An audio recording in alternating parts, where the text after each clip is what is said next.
Well, we're off to a start. We got an old grinner down here.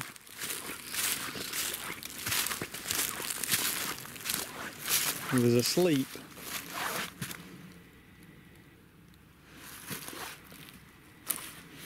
Yep. He was asleep. That's a pretty good size one. This is the first set of traps we come to, so hopefully we got more down the line.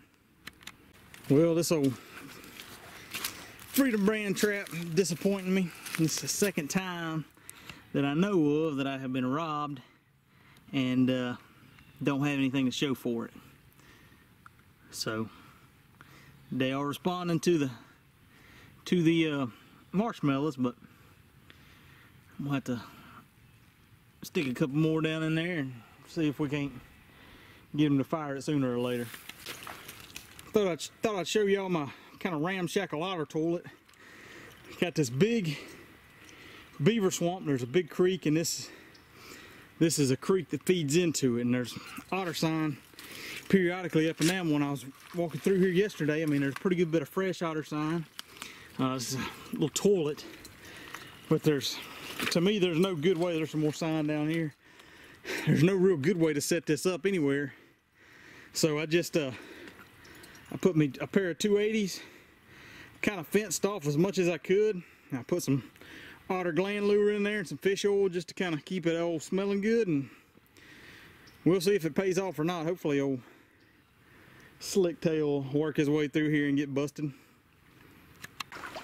Man, I was sitting there trying to figure out how in the heck I missed that old beaver. There's a short story is I didn't. Got him snared there. There's a kind of a real shallow dam right through there, and I could see he'd been chewing on this tree back here pretty recently. So I used that log. Get over here and be able to stand still. I used that log right there on the side as a blocking, and I cleared me an area right in here, put a snare in there, and kept everything else pretty blocked up, and then put a little castor mount, a little mock castor mount in behind it too.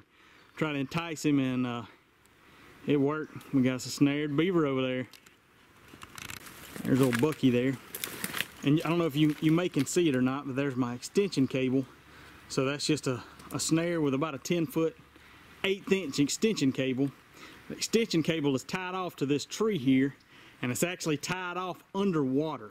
It's just looped around the tree trunk, but you got to keep in mind that if you do catch a beaver, he's liable to chew on whatever you got him anchored off to. So you don't want to anchor it high on the tree where he may chew that tree off, and he's got a drag, but good luck finding him. So that's one thing to keep in mind snaring beavers.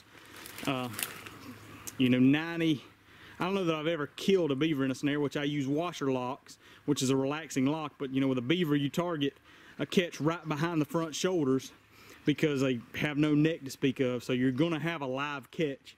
So like I say, that's one thing you always want to keep in mind is when you tie that beaver off, that snare off, make sure it's underwater where he can't get to it, so you don't lose him. Here's your remade set. It's not pretty by any means, but I'll put me a little castor lure right back there and see if we can get us another one busted up in here.